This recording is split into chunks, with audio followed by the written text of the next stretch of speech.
সুপ্রিয় দর্শক, সারা জীবন শুনে আসলাম যে মসজিদ মাদ্রাসায় দান করা যাবে, এমনকি মসজিদ মাদ্রাসায় দান করলে আমরা প্রচুর প্রচুর পরিমাণে সওয়াব পাবো এবং মৃত্যুর পরেও এই মসজিদ মাদ্রাসার দান থেকে সওয়াব আসতে থাকবে। কিন্তু কিন্তু দেখেন, এখানে এক পীর সাহেব বলতেছে যে না, মসজিদ মাদ্রাসায় দান করলে কোনো ধরনের সওয়াব পাওয়া যাবে না এবং মসজিদ মাদ্রাসায় দান করার কথা কোরআনের কোথাও নেই, বা নবী করিম সাল্লাল্লাহু আলাইহি ওয়াসাল্লামও মসজিদ মাদ্রাসায় দান করার কথা বলেননি।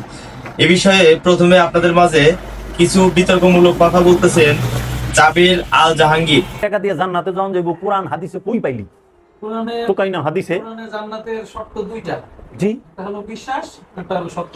জি, একটা হইল আমানু এবং আমলে সালেহা যারা করে তারা যাইব জান্নাতে, আর যাহারা মুত্তাকি জান্নাতে যাবে একমাত্র মুত্তাকি।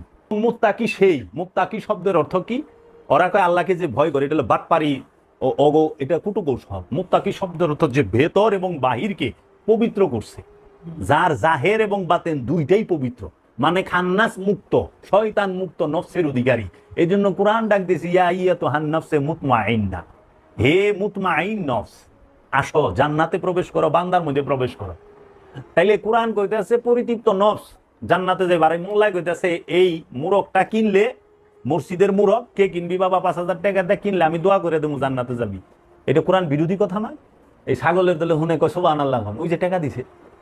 তাই আমি কইছি মসজিদে 1 টাকা দান করলে জগতে এমন কোন আলেম আছে কোরআন থেকে দেখাই পারবো কোনো সওয়াব আছে? মসজিদে দান করার মধ্যে কোনো সওয়াব নাই, আল্লাহর অ্যাকাউন্টে কোনো সওয়াব নাই। মাদ্রাসা দান করার মধ্যে কোনো সওয়াব নাই, কারণ রসুলের জমানায়, সাহাবীর জমানায় মাদ্রাসা ছিল না। মাদ্রাসার জন্ম হইল 1867 খ্রিস্টাব্দে। দেওবন্দ নামক মাদ্রাসা ভারতবর্ষের দেওবন্দে প্রতিষ্ঠিত করে খলিল আহমদ আমবুটি, মাওলানা কাশেম নানুতুবি, এই দুইজন।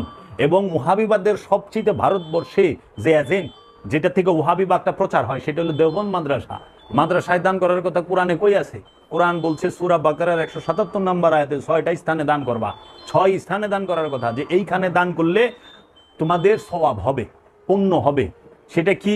ইয়েতিম মিসকিনকে, যারা ঋণগ্রস্ত তাদেরকে, অভাবগ্রস্তকে, এগুলো সব মানুষকে কেন্দ্র করে। জি, পূর্ব পশ্চিমের দিকে তাকানো, মুখ ফেরানোতে কোনো পণ্য নাই, ফায়দা নাই। ফায়দা কি? আল্লাহতে ঈমান আনলে, আল্লাহর কিতাবের প্রতি ঈমান আনলে, আল্লাহ রসুলের প্রতি ঈমান আনলে, তারপরে এই আমলে সালেহা করলে, এইরকম ভাবে 5টা শর্ত দিছে। সত্য সাক্ষী দিলে, জি, তারপরে প্রতিশ্রুতি রক্ষা আর করলে, আল্লাহর মহব্বতে মাল দান করবা 6 জায়গায়। সূরা বাকারার 177 নম্বর আয়াতে স্পষ্ট কইছে। অহনে বর্তমান সমাজে এইটারে বন্ধ করে দিয়া এই মানুষ অহনে টাকা দেয় না, ওই যে উঠাই দিছে মোল্লারা, এই মানুষ এরা তো নামাজ পড়ে না, এদেরকে টাকা দিচ্ছেন। এরা আইগা হুসেনা মুইতা পানি লয় না, দেখেন না, এরা নেশা পানি খাইব, এরা মানে যত নেগেটিভ কথা আছে মানুষের বিরুদ্ধে বইলা হয়ে গেছে। মাদ্রাসারা বাচ্চারা হিফজি পড়ে, এরা নামাজ পড়ে, এরা পাঞ্জাবি পিন্ধে থাকে, এরা আল্লাহ বিল্লাহ করে। এখানে দেবেন আল্লাহ তো শর্ত দেয় না যে আল্লাহরে ডাকে হেরে টাকা দাও। আল্লাহ কইছে মানুষকে দাও, অভাবগ্রস্তকে দাও, মুসাফিরকে দাও। কয় নাই তো মুসলমান মুসাফিরের কথা না, তাই মসজিদে নিয়ে টাকা দেয়া হয়। এই যেটি ভ্রমণকারী হেরে দাও। তাহলে ভ্রমণকারী তো হিন্দু মুসলিম খ্রিস্টান নাই, জগতে কেউ প্রমাণ করা পারবো না মসজিদ এবং মাদ্রাসায় টাকা দিলে কোরআনে বলছে যে সওয়াব আছে। আর টুকাই না হাদিস বানাইলে তৈব না। আর মহানবী যে মাদ্রাসার কথা কইব, মহানবী যেমন মাদ্রাসা ছিল, হ্যাঁ যে মাদ্রাসার কথা, মহানবী মাদ্রাসা প্রতিষ্ঠিত করছে, মাদ্রাসায় এত মহাত্ম, মহানবী মাদ্রাসা করলো না। আচ্ছা, এখন কেউ যদি কয় যে তাইলে মসজিদে তো মানুষ নামাজ পড়তে, ভালো কাজ করতেই যায়, জি, তাহলে দিলে কি সমস্যা আছে? ওখানে ভালো কাজ করতে সেই জায়গায় দিলে সমস্যা আছে? মসজিদে কি ভালো কাজ করতে যায়? নামাজ পড়তে যায়। নামাজ কি মসজিদ শর্ত? আল্লাহ কি কোরআনে কোথাও বলছে যে মসজিদে নামাজ পড়ান লাগবে? দেখাক তো, মসজিদে নামাজ পড়তে হইব, ওইটা কোরআন শর্ত দিছে? আল্লাহ রসুল কোথায় পড়েছেন? আল্লাহ রসুল কোন মসজিদ? আল্লাহ রসুল তো নিজেই কাবা। আল্লাহ রসুল কাবারও কাবা, বাবারও বাবা। অনে এরা নামাজের হাদিস পড়ুক যে আল্লাহ রসুল একদিন সাহাবায়ে কেরাম নামাজ পড়তেছিলেন। যদি একবার হাদিসই ধরি, হাদিসের লগে হাদিস দ্বিমুখী হয়ে যেত, সাংঘর্ষিক হয়ে যেত। আল্লাহ রসুল একদিন নামাজে উপস্থিত ছিলেন না, হযরত আবু বকর সিদ্দিক ইমামতি করতেছিলেন। তো ওই মসজিদে ওইখানে নামাজের মধ্যে ছেলেরা ছিল সামনের কাতারে, মেয়েরা ছিল পিছনে, ছেলেদের পিছনে। তখন আল্লাহ রসুলের ঘর থেকে ওই খালি দরজার এখান থেকে চুপি দিয়ে পর্দার ইয়ে থেকে দেখতেছিল। সঙ্গে সঙ্গে সেই ইমাম কি করছে? ওন থিকা উইঠা মুখ ঘুরায়া সোজা সবাই ধাক্কা দিয়া মেয়েদের সামনে আসছে, মেয়েরা সবাই ছেলেদের পিছনে চলে গেছে, ছেলেরা মেয়েদের সামনে আইসা গেছে, রসুলকে সামনে রাইখা সেজদা করছে।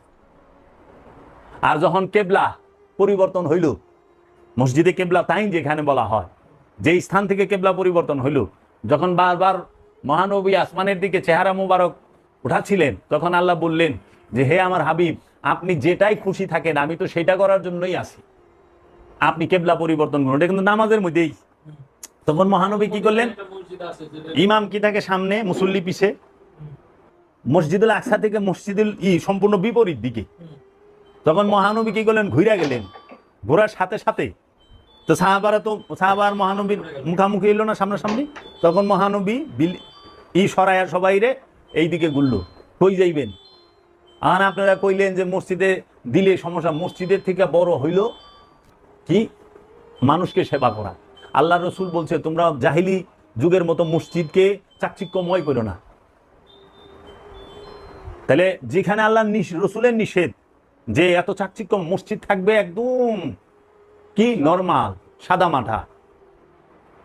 এখন প্রতিযোগিতা লেগে গেছি, কে কত দামি ঝাড়বাতি লাগাই পারে, কে কত দামি এসি লাগাইতে পারে, কে কত দামি ফ্যান লাগাইতে পারে, কে কত দামি মার্বেল টাইলস লাগাইতে পারে। মসজিদেও তো সমস্যা আছে।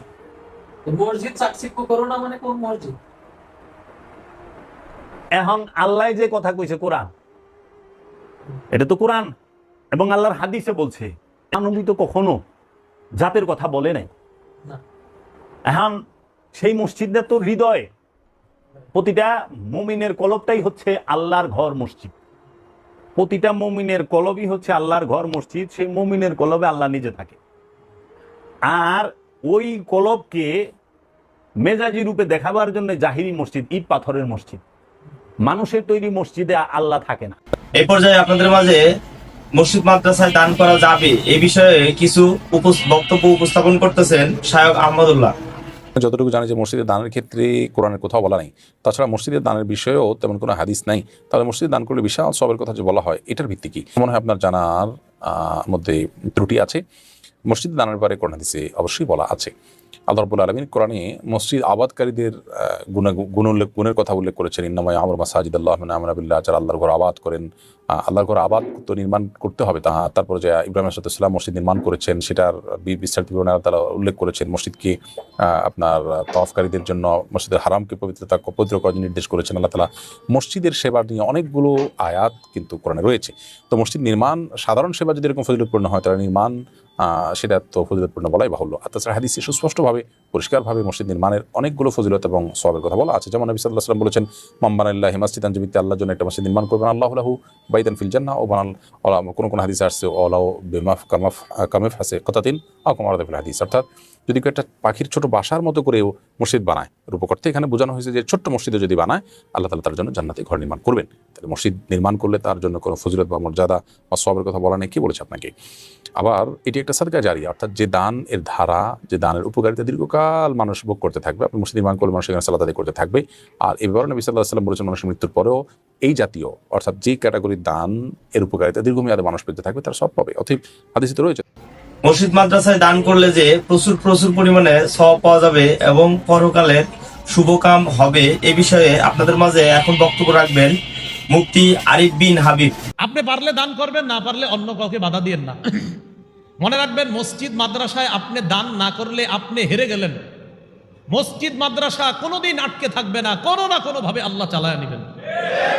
কিন্তু আপনি হেরে গেলেন, আপনি হতবাগাদের খাতায় নাম লেখাইলেন। এই মসজিদটা ঘটনাচক্রে ঘোষণা দিল মসজিদের কর্তৃপক্ষ কমিটি যে আমরা, এটা তো দুতলাই নাকি তিনতলা মসজিদটা, আচ্ছা, ঘোষণা দিল আমরা 4 তলা করব, অনুদান দেন। তো আপনাদের মধ্যে সবাই চিন্তা করলেন যে না, আমরা অনুদান দিব না। তো এই যে আপনারা হঠাৎ চিন্তা করলেন অনুদান দিব না, আপনারা নিজেরাও জানেন নাই আপনাদের মাঝেই 2-4 জনের দিল আল্লাহ তৈরি করে দিবে, আপনাদের 100 জনেরটা ওই 3-4 জন দিয়ে দিবে। কারণ আল্লাহর ঘর এটা হবেই, আপনি দিলে ভাগ্যবান, না দিবেন হতভাগা, কিন্তু আল্লাহর ঘরের কাজ আটকে থাকবে না, এ কথা নিশ্চিত। কোনোদিন শুনছেন যে মসজিদের কাজ আটকে থাকে? কখনো? হ্যাঁ, আটকে থাকে 7 দিন 5 দিন, আবার শুরু হয়, আবার আটকে থাকে, আবার শুরু হয়। কিন্তু মসজিদের যেই মিশনটা নেয় কমিটিরা, যে না আমরা এটাকে এমন বানাবো এমন বানাবো, একটা পর্যায়ে ওই কাজটা সমাপ্ত আল্লাহ করার ব্যবস্থা করি। তো মুনাফিকদের স্বভাব দান করো না এই কথা কয়, তাহলে আমরা এই কথা বলবো না। হ্যাঁ, খারাপ কাজে কেউ দান করতে গেলে বলবো ভাই খারাপ কাজে দান করো না, ভালো কাজে দান করো। ওয়ালিল্লাহি খাযাইনুস সামাওয়াতি ওয়াল আরদি ওয়ালাকিন্নাল মুনাফিকিনা লা ইয়াফকাহুন। আল্লাহ কয় এদেরকে জানায়া দেন, আসমান জমিনের খাজানা ধনভাণ্ডার আমি আল্লাহ, আমি আল্লাহ যা চাই যাকে চাই তাকে দান করব। এরা বলার কে? আরে ধনভাণ্ডার তো আমার, আসমানের খাজানা আমার, জমিনের খাজানা আমার, দিব তো আমি, যাকে ইচ্ছা তাকে আমি দিব। এরা কয় দান করো না, এরা দান না করলে কি হবে? খাজানা তো আমি আল্লাহ। ওয়ালাকিন্নাল মুনাফিকিনা লা ইয়াফকাহুন। আল্লাহ কয় মুনাফিকরা বুঝে না। ইয়াকুলুনা লা ইন রাজআনা ইলাল মাদিনাতি লা ইউখরিজান্নাল আ'আজ্জু মিনহাল আদাল। মুনাফিকরা কয় মদিনায় যখন আমরা ফিরে যাব, যাওয়ার পর আমাদের মাঝে সবচাইতে সম্মানিত ব্যক্তিটা সবচাইতে অসম্মানিত ব্যক্তিকে বের করে দিবে। মসজিদ মাদ্রাসা যে দান করা যাবে এ বিষয়ে কিছু বক্তব্য রাখবেন মিজানুর রহমান আজহারী। চলুন আমরা মিজানুর রহমান আজহারীর মুখ থেকে শুনে আসি যে মসজিদ মাদ্রাসায় দান করা যাবে কি যাবে না। কোনোভাবে কল্যাণকর হতে পারে না। আল্লাহর হাবিব সাল্লাল্লাহু আলাইহি ওয়াসাল্লাম নিজ হাতে মসজিদ তৈরি করলেন। আমাদের মতো টাইলস আর এয়ার কন্ডিশনের মসজিদে নববী না, এরকম ছিল না। বালুর ফ্লোর, কিসের ফ্লোর? ছাদ ছিল খেজুর পাতার ছাউনি। বৃষ্টি হলে ওই বালুর মধ্যে কাদামাটি হয়ে যেত, আর ওই কাদামাটিতেই দাঁড়িয়ে নামাজ পড়তেন মুহাম্মদ সাল্লাল্লাহু আলাইহি ওয়াসাল্লাম। সাহাবারা বলতেন আল্লাহর হাবিব যখন নামাজ পড়ে আমাদের দিকে তাকাতেন, রাআইতু আসারা তিনি ফি জাবহাতিহি, আমরা রাসূলের নাকে এবং কপালে দেখতাম কাদার মাটি মিশে আছে। আল্লাহর হাবিব যখন মুসল্লিদের দিকে তাকাতেন দেখতেন প্রতিটা মুসল্লি সাহাবীর নাকে আর কপালে কাদার মাটি মিশে আছে। তার মানে আমার নবীর বানানো মসজিদ ছিল কাঁচা কিন্তু মুসল্লি ছিল পাকা। আমাদের মসজিদগুলো পাকা কিন্তু মুসল্লিরা কাঁচা। মসজিদকে আবাদ করতে হবে। কি করতে হবে? আওয়াজ করে বলেন কি করতে হবে? আমরা মিলে সবাই মিলে যেন মসজিদকে আবাদ করি, আমরা যেন মসজিদ নির্মাণ করি, সবাই যেন মসজিদ আবাদে অংশগ্রহণ করে। এজন্য আল্লাহ বললেন ইন্নামা ইয়া'মুরু মাসাজিদাল্লাহি মান আমানা বিল্লাহি ওয়াল ইয়াউমিল আখির ওয়া আকামাস সালাতা ওয়া আতাজ যাকাতা ওয়া লাম ইয়াখশা ইল্লাল্লাহ ফাআসা উলাইকা আন ইয়াকুনু মিনাল মুহতাদিন। সুবহানাল্লাহ পড়ে। নিশ্চয়ই মসজিদ আবাদ করে তারা যারা আল্লাহয় বিশ্বাস করে, আখিরাতে বিশ্বাস করে, সালাত কায়েম করে, যাকাত আদায় করে, আল্লাহ ছাড়া কাউরে ভয় পায় না। এই পাঁচটা কাজ যারা দুনিয়ার বুকে করে তারাই হলো আল্লাহর জমিনে মসজিদের আবাদকারী। ঠিক কি না? করা যায়, এরাই হলো হেদায়েত প্রাপ্তদের অন্তর্ভুক্ত। সুবহানাল্লাহ পড়েন। এদের কাছে আল্লাহর হেদায়েত আছে। পাঁচটা গুণ আর কোয়ালিটিস থাকবে যারা মসজিদের আবাদ করবে। এক নম্বর গুণ, মসজিদের আবাদকারী যারা হবে তারা বিশ্বাস করবে একজনকে, তিনি কে? আবার তাদের দুই নাম্বার গুণ, তারা আখিরাতে বিশ্বাস করবে। মসজিদ যারা আবাদ করবে তাদের তিন নাম্বার গুণ, তারা মসজিদে যে জামাতে সালাত আদায় করবে। ঠিক কিনা? মসজিদ আবাদ করে কিন্তু মসজিদে যায় না, এরকম আছে না নাই? মসজিদের সভাপতি যায় না মসজিদে, সেক্রেটারি যায় না, ক্যাশিয়ার যায় না, আছে না নাই? তো এটা কি আবাদ করলেন আপনি? আপনি সভাপতি, আপনার তো আরো আগে যাওয়া দরকার, যাবেন মসজিদে। আপনি ক্যাশিয়ার, কোষাধ্যক্ষ, যান না কেন আপনি মসজিদে? আপনি যদি মসজিদ আবাদকারী হতে চান, রব্বে কারিমের খাতায় মসজিদ আবাদকারীদের সাথে নিজের নামটা টুকে নিতে চান, তাহলে মসজিদে যান। ঠিক কিনা? এজন্য আল্লাহ বললেন মসজিদ আবাদকারী তারা যারা আল্লাহর উপর ঈমান আনে, আখিরাতের প্রতি ঈমান আনে, তারা মসজিদে যায়। মসজিদে যে সালাত কায়েম করে। কি করে? সালাত কায়েম করো, হো সালাত কায়েম করো, হবে সম্মানী তুমি, হবে জান্নাতি তুমি, হবে সম্মানী তুমি, হবে জান্নাতি তুমি, দিবে কাল হাসরে শীতল ছায়া আরশে আজিম, রব্বিয়াল আলা রব্বিয়াল আযীম, রব্বিয়াল আলা রব্বিয়াল আযীম। সুবহানাল্লাহ পড়ে। কিয়ামতের দিন সর্বপ্রথম যে জিনিসটার হিসাব আল্লাহ নেবেন সেটা কি? সালাত, কুরবানির গোশতের সাথে যেটা খায়, তাই না? সালাত মানে নামাজ। এই নামাজের হিসেবটা সর্বপ্রথম আমাদের কাছ থেকে চাইবে কে? আপনার আমলনামার এই হিসেব যদি আপনার জন্য কিয়ামতের দিন সহজ হয়ে যায়, পুরো আমলনামাটারে সহজ করে দিবে কে? আর এই সালাতের হিসাবে যদি গন্ডগোল লাগে, সব গন্ডগোল লাগাই দিবে কে? এজন্য আল্লাহ বললেন, মসজিদের আবাদকারী তারা যারা আমার উপরে বিশ্বাস রাখে, আখেরাতে বিশ্বাস রাখে, সালাত কায়েম করে, যাকাত আদায় করে, আল্লাহ ছাড়া কাউকে তারা ভয় পায় না। আল্লাহ ছাড়া কাউকে তারা ভয় পায় না। তাদের হৃদয়ে ভয় থাকে একজনের, তিনি কে? ফাআসা উলাইকা ইয়াকুনু মিনাল মুহতাদিন। আশা করা যায় তারাই হেদায়েত প্রাপ্তদের অন্তর্ভুক্ত। ঠিক কি না? কথাটা কা? এখন আমরা মসজিদের আবাদকারী হতে চাই কি চাই না? এই 4-5 জন চান? সবাই মসজিদের আবাদকারী হতে চাই কি চাই না? আর এই 5টা কাজ করতে হবে। আল্লাহর উপর বিশ্বাস, আখিরাতে বিশ্বাস, মসজিদে যে সালাত আদায়, যাকাত আদায়, আর হৃদয়ে আল্লাহর ভয় ছাড়া আর কারো কোনো ভয় থাকতে পারবে না। এজন্য আল্লাহ বললেন, ইন্নামা ইয়ামুরু মাসাজিদাল্লাহ, যারা আল্লাহয় বিশ্বাসী, নামাজ পড়ে, যাকাত দেয়, আল্লাহরে ভয় করে, তারাই মসজিদের আবাদ করে। উমরানুল মাসাজিদ, কেমন করে মসজিদের আবাদ করবেন? 1 নাম্বার, মসজিদ নির্মাণের মাধ্যমে মসজিদের আবাদ হয়। আল্লাহর হাবিব বললেন, মান বানা লিল্লাহি বাইতান মিন মালিহি বানাল্লাহু লাহু বাইতান ফিল জান্নাহ। নিজের অর্থ ব্যয় করে যে দুনিয়ার বুকে মসজিদ বানায়া দেয়, আল্লাহ তার জন্য জান্নাতে ঘর বানায়া দেয়। ইন্না মিম্মা ইয়ালহাকু আল মুমিনু মিন হাসানাতিহি বা'দা মাউতিহি, মৃত্যুর পরে কোন মানুষ যে সওয়াবগুলো অটোমেটিক সব সময় ধারাবাহিকভাবে পেতে থাকে, তার মধ্যে একটা হচ্ছে দুনিয়াতে সে যদি কোনো মসজিদ বানিয়ে যায়, তার পার্সেন্টেজ সওয়াব যতদিন এই পৃথিবী থাকবে ততদিন আপনার আমলনামায় ওই সওয়াবের পার্সেন্টেজ পাঠিয়ে দিবে কে? তার মানে মসজিদ আবাদের 1 নাম্বার পদ্ধতি মসজিদ বানানো। মসজিদ আবাদের 2 নাম্বার পদ্ধতি বারবার মসজিদে যাওয়া, মসজিদে যে জামাতে সালাত আদায় করা। মসজিদের সাথে সম্পর্কের দরকার আছে না নাই? মসজিদে যে জামাতে সালাত আদায় করা। সালাতুল জামাআ তাফদুলু সালাতাল ফাজলি বি27 দারাজা। একা নামাজ পড়লে যেই সওয়াব, মসজিদে যে জামাতে পড়লে 27 গুণ সওয়াব হয়ে যায়। এজন্য জামাতে সালাত পড়বেন তো। তার মানে 1 নম্বরে পেলাম মসজিদ বানানো, 2 নম্বরে পেলাম মসজিদে যে জামাতে নামাজ পড়া, 3 নম্বরে মসজিদের সাথে হৃদয়টারে ঝুলিয়ে রাখা।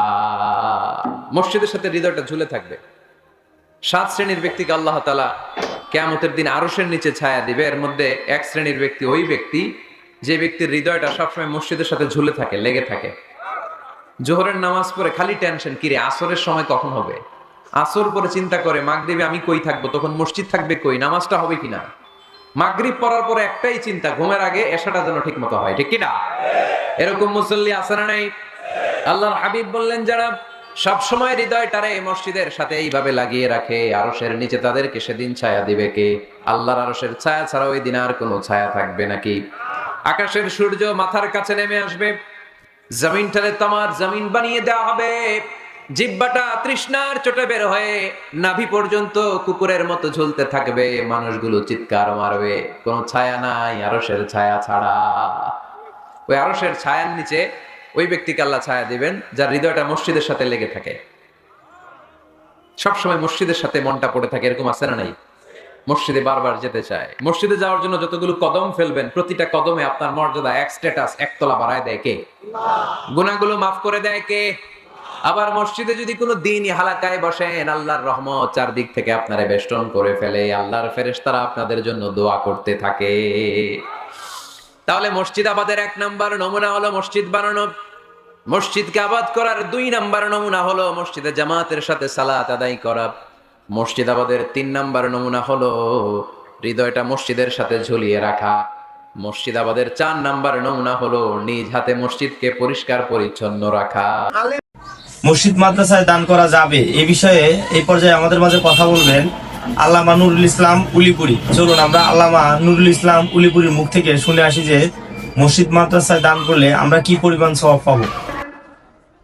তৈরি হয় একমাত্র মাদ্রাসায়। আলেম তৈরি হয় কোথায়? মাদ্রাসায়। এই জন্য যারা মাদ্রাসায় সাহায্য সহযোগিতা করে, টাকা পয়সা দিয়া হোক, শ্রম দিয়া হোক, পরামর্শ দিয়া হোক, মাদ্রাসার ছাত্র লজিং দিয়া হোক, মাদ্রাসার বোর্ডিংয়ের ছাত্রদের খুরাকি এক বস্তা চাউল দিয়া হোক, মাদ্রাসার বিল্ডিং বানানোর জন্য 1 ব্যাগ সিমেন্ট হোক, 1000 ইট হোক, 1 টন রড হোক, যে যেভাবে সাহায্য সহযোগিতা করলেন, তাদের এই মাদ্রাসায় দান করার মর্যাদা কত?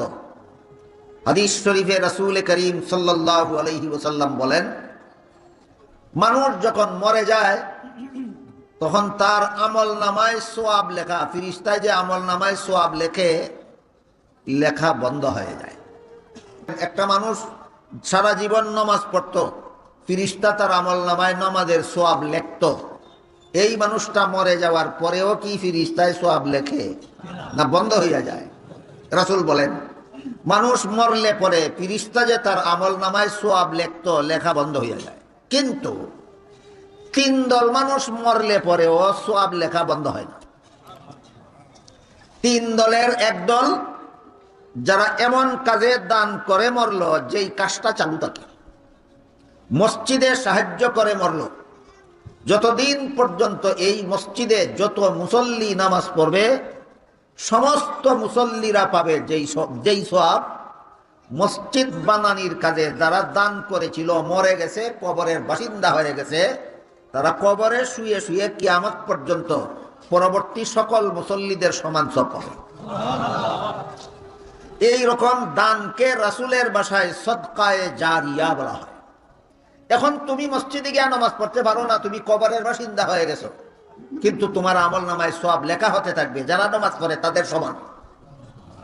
ঠিক তেমনি ভাবে কেউ যদি নবীর ঘর মাদ্রাসায় দান করে, আর দান করার পরে যেদিনই সে মরে যাবে, তার মারা যাওয়ার পরে মাদ্রাসায় যে যৎকিঞ্চিৎ দান করেছিল, সাহায্য করেছিল, সহযোগিতা করেছিল, এই কারণে এই মাদ্রাসায় যতদিন পর্যন্ত যত উস্তাদ কোরআন হাদিস শিক্ষা দিবেন ছাত্রদেরকে, আর যতদিন পর্যন্ত যত ছাত্ররা এই মাদ্রাসায় কোরআন হাদিস শিখবে, সমস্ত উস্তাদেরা শিক্ষা দিয়া যে পরিমাণ সওয়াব, সমস্ত ছাত্ররা কোরআন হাদিস শিখে যে পরিমাণ সওয়াব যারা মাদ্রাসায় দান করেছিল, সদা সর্বদা তাদের কবরে পৌঁছতে থাকবে সেই পরিমাণ সওয়াব।